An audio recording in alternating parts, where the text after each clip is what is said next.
Hey folks, welcome back to Painting with Victor Rigoli. Back in the garage this afternoon. Beautiful day, mid-April, just gorgeous outside, but I thought I'd show you some things that I'm working on here in the garage. I'm working on some stretcher bars, gallery wrap stretcher bars. I'd gone up to Hobby Lobby. I was looking at some earlier today because I wanted to get some canvases that are gallery wrap because I'm starting a project here pretty soon. I did a survey out on Facebook during Masters Week where I asked fans to, out on Victor Rigoli Fine Art, to vote on their favorite hole at Augusta National. And Azalea, the 13th hole, which is one of my favorite, it won. And so I said, hey, help me pick the next painting I'm going to do.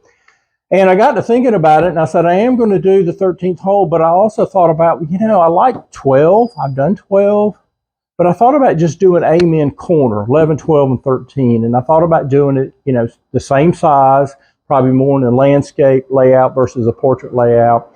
And I was thinking about, what size canvas? And I don't want to do it real big. I'm not going to do an 18 by 20. I was thinking about maybe a 16 by 20. And I thought, that might work out pretty good if I did a 16 by 20.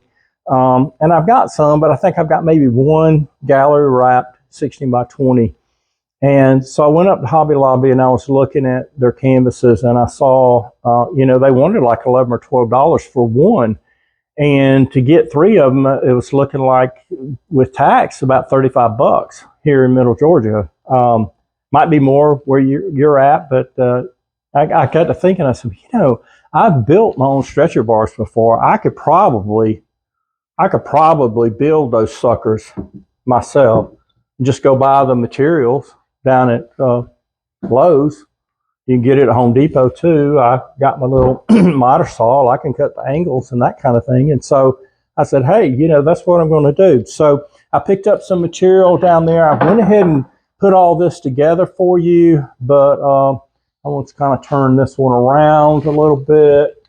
And this is actually, believe it or not, this is an inch and a half by 3/4 of an inch piece of pine. And most of your stretcher bars are made out of pine. There are some that are made out of maybe a little bit stronger wood, that kind of thing, but most of them are made out of pine. This is actually like a little bit more than a 1/4 inch toe molding. Okay, sometimes I have a hard time saying that, but I love this because why? It's curved. It's curved here, and you can see, hopefully it picks it up on the video, it's curved down because when I wrap my canvas around here, my canvas is going to come up and then it's going to go this way out, and it's curved down because if I had the canvas wrapped around this way and coming out, I could easily be pressing down, painting if I get too hard, and I could end up with a crease there, or the paint doesn't adhere quite right. And sometimes, you probably have done this yourself, with an 18 by 24 or something larger, has a cross beam to support the canvas, in the stretcher bars. And so you're painting and all of a sudden, boy, you got this little line going down through there. It's because you're pressing up against that board, and sometimes it'll put a crease in there, and I don't want that. And so that's why I use this toe molding, and I can cut this. I've got it all glued and everything. This piece here, the toe molding, is about an 8-foot piece. The other pieces here, these are like 6 foot.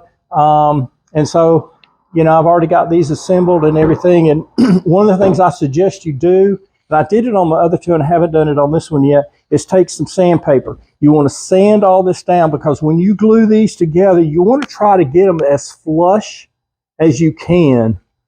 When you put your clamps down, like I've got clamps on this piece over here, and I'll tell you about this in just a minute. But you want to sand all this down to get it as smooth as possible. Smooth this edge down, smooth this down here, because this is where your canvas is going to go. Your staples are going to go in back here. The canvas is going to come up and wrap and go around like this, okay? So I like to smooth that out as much as I can. And now that I've got these, I can build, I'll end up gluing another piece on right here, but I can get, I think, I've got 3 of these.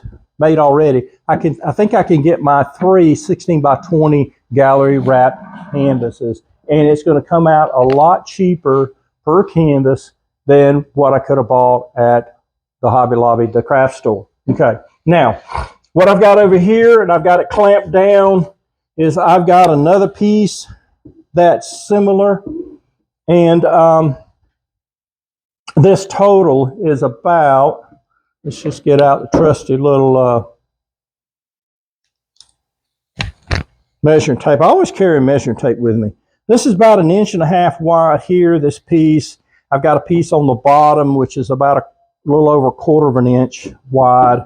And then all total, when I glue these together, it's probably about, 3/4 inch, which is about the depth of your normal canvas that you might buy. You can get them at 3/4 inch, 1 inch, and of course the gallery wrap's about 1.5 inches. Okay, but I've got all this glued in right now. The thing I like about this, and I'm going to step over here and get this other piece that I have not glued anything to it yet, but hopefully you can see this on the video, is it's curved down. Okay, and I try to find pieces like this because the canvas is going to come up and it's going to come across, and even if I press down and painting, I'm not going to have a crease in there, and it should not affect the paint on there, like, like I said earlier, sometimes in the middle you might have a crossbar, and if you're not careful you can kind of mess up your painting with that. I'm going to set this back over here right quick. But anyway, I've got this set in right now. It's taking 2 pieces of this little strip, which I just happen to have some on the table over there. I couldn't find anything longer than 3 foot. I thought they came in 4 foot lengths, but they didn't. And I couldn't find anything that was like a 6 or 8 foot length. But anyway, I'm just using what I can right here. And I think it's going to work out fine. I'll just have to, cut a piece and glue it in down here at the bottom, which is fine. Okay. Now, let me just kind of move this out of the way just a little bit. Now, one of the things I've done, and let me just set this down out of the way here. Excuse me, going off camera. Okay, coming back. All right, now here, I went ahead and cut some 1.5 inches by like 3/4 inch wood here that I got down at Lowe's. These came in strips of about 6 foot for about $3. Okay, and I built and cut 3 10 by 20s. Okay, because I saw those at Hobby Lobby too, and I thought, well, okay, here again, I could save some money and build my own stretcher bars. Okay, and so I measured it all out. I cut my angles at 45 degrees with my miter saw over here. I've got them glued in. I've got my straps on here holding these tight. They're pretty much set in there. I didn't have any straps for this one here, but I just used masking tape. I worked it in and got it a square in there, so that's holding that one in place very well. These I will use, and what I'll end up doing is I'll just do some smoothing out on the inside here, trying to round off this is a little bit too. One of the things you can do is you can take a router and just put you a rounded edge along one side, and so when you put your canvas on there, rounded edge, the wood's curved down, and so your canvas will kind of come across like that. So, but a lot of your canvases that are small gallery wrap don't have the edge in there that's kind of rounded off, unfortunately. So you have to be careful when you paint on the edge and things like that, especially some of the smaller pieces. Because I've bought some canvases before, and sometimes you buy a pack of them, and one of them's not quite square, and so I've taken the canvas off of them and looked at them and everything. And I said, oh, okay, I see how they're made, that kind of thing. But anyway, I've got these ready to go.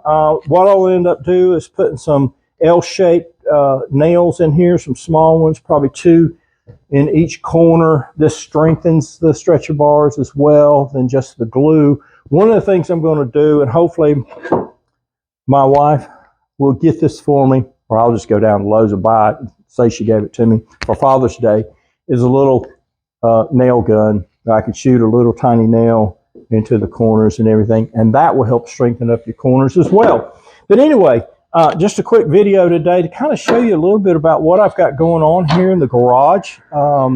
This is kind of exciting. You know, I was thinking about this earlier, is that, you know, way back in the day, 1800s, somewhere around in there, you know, the Van Goghs, the Paul Monet day, sometimes those artists built their own stretcher bars. They stretched their own canvas. They put a material on it similar to what we use today in gesso. They did all that prep work prior to applying the paint to the canvas. And I like to do this sometimes. And I have a lot invested in this as far as my time. You know, lots of times when you buy something from me, as far as a commission piece or something I've already painted, it could be, you know, I built the stretcher bars and I stretched the canvas, I gessoed it, I got it all prepped, and, you know, I start the painting, and there's a process you go through. So there's a lot of time and effort going into that. And so when you purchase a painting, it's not just some guy threw some paint on the canvas, you know, or just kind of painted a nice little landscape scene. There's a lot that goes on behind the scenes. And it's just kind of sharing that with folks and letting them know, hey, yeah, that's why it costs what it costs. Okay. I try to save money and pass that on to the consumer, you know, the client, that, okay, you know, if I have to pay a whole lot of money for a canvas, then, you know, it's just like anything else. You have to pass that on to the consumer. So if I can save a little bit of money here and there, then they're going to save a little bit of money here and there. But you're going to get a quality piece of work. Don't get me wrong. You're going to get a good quality canvas, a good quality painting. But thanks, guys, for tuning in. Look, if there's something you'd like for me to go in, I could go into more detail. I could actually, you know, show you how I cut this and actually glued this in and all that kind of stuff. If you'd like to see that, leave me a comment below and let me know. Please give me a thumbs up, like my content, subscribe to my channel, trying to grow it. One of the things that I wanted to share with you is I just started a new podcast. It's called Artist Stories of Middle Georgia. I interviewed various artists in the Macon, Georgia, Middle Georgia area. Real excited about that. Check that out on YouTube, Facebook, Instagram, and Spotify. And give me a thumbs up on that. Subscribe to that as well. So that should be a lot of fun, getting to know some of the various artists here in the Middle Georgia area. So just real, you know, excited about being able to meet some of these people and network with them and what have you. So that's really great. So also, I'm planning on doing some live streaming. So buckle up. It's going to be interesting. I'm going to try to do a painting where you can actually see my palette. So you can see how I'm mixing the paint, but you can also see the painting itself. And so trying to get all that set up, you know, here, and getting things set up on YouTube, and I'll probably do it on YouTube, and I may eventually try to do YouTube and Facebook at the same time, but definitely want to do something on YouTube and then probably branch out and do something on Facebook at Victory Gully Fine Art. But anyway, guys, thanks so much for tuning in. Just go out and make it a great day, and enjoy the spring weather. If you're in an area that, you know, hopefully it doesn't snow and late mid-April, wherever you're at. But enjoy the day and be creative and get painting. And we'll see you in the next video.